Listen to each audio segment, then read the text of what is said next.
Let's go ahead and go with the 5 best prop bets, and I'll tell you what I think. All right, here we go, Caleb. What do you got? Joe Milton, the 3rd junior, senior, Esquire, the 2nd, over 1.5 yards passing. I will go ahead and give that not over 1.5 yards passing. Over 1.5 passing TDs. Passing TDs. If he doesn't get 1.5 yards. Passing TDs. I'm sorry, I misspoke. Hey now. I totally agree with that. I think Kentucky's pass defense is horrible. If we're not having the conversation, he's had 2 or more passing TDs, and we got a real problem next week. I got a funny story with the 1.5 yards real quick before moving on. I don't know if you know this, but New York just legalized sports gambling this year, and they always do these promotions, surefire win giveaways. Their first one this year was Aaron Rodgers throws for over 1 yard in his opener.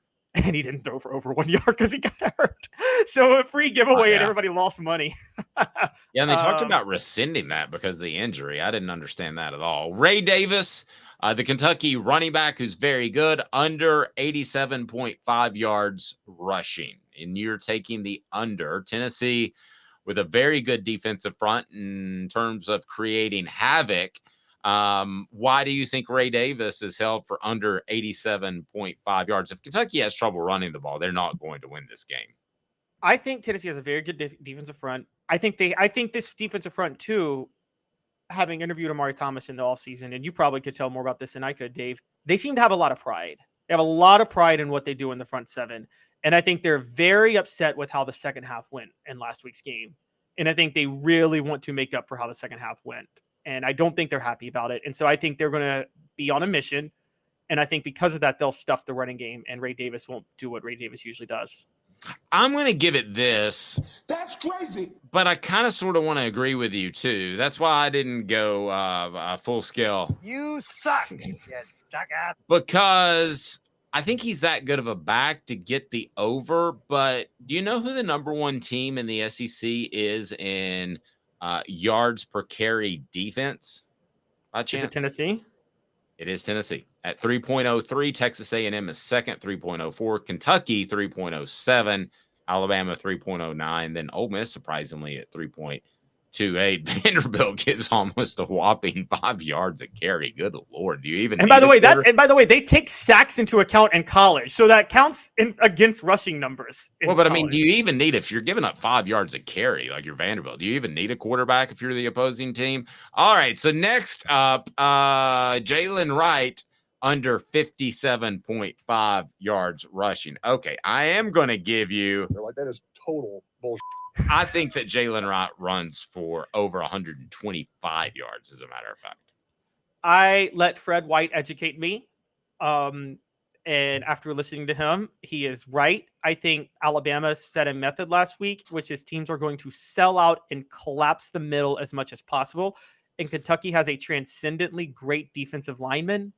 And so I think because of that, Tennessee's not going to be able to run the ball up the middle the way they want to. So the run game will have to come from Joe Milton. And the offense is going to have to come from Joe Milton throwing the ball. I just don't think Tennessee's going to be able to run the ball because of that. Okay. Squirrel White over 63.5 yards, 63.5 yards as a prop bet. This one, I don't know who's going to get the yard. So I'm going to say that to put money on this would be. You suck, you jackass. I can't go there with you. I kind of want to, but I can't. I said yesterday that Chaz Nimrod was one of the 5 key players for Tennessee. I said that on Wednesday, excuse me. Here's the issue. Yes, Chaz Nimrod is one of the 5 key players for Tennessee in this game. But that's because he's going to be the guy that dictates coverage. Meaning Squirrel White's going to be the guy to make the plays. So Squirrel White, with Kentucky's questionable secondary, he needs to get over 63.5 yards. Joe Milton needs to get him the ball for at least 2 40-yard bombs. Okay, and to be real clear, this is okay. Gotcha. To be real clear, this is just receiving yards. I still think they're going to get him somehow involved with the running game, like an end around or a jet sweep. As a matter of fact, I'll make that little prediction for this weekend. How about that? Maybe I'll talk to somebody.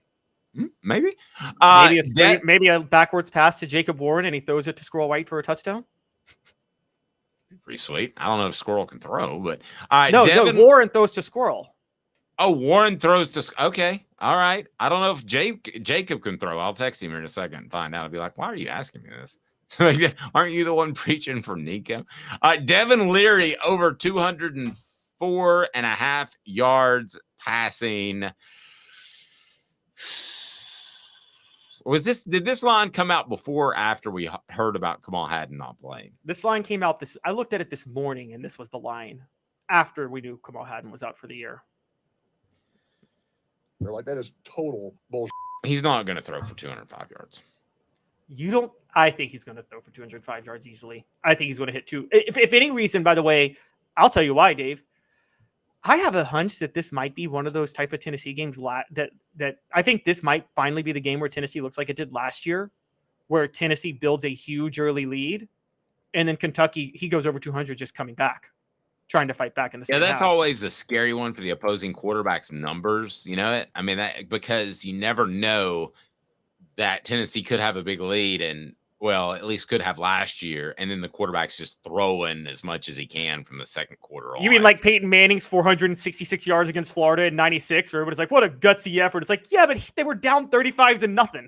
So, yeah, I mean, what are you going to do at that point? You've got a Heisman Trophy candidate, and you're down a lot. So that's exactly what you're going to do. You're going to throw and it all Bob over the Stoops ball. and Spurrier called off the dogs, and we're like, fine, we'll let you get those yards.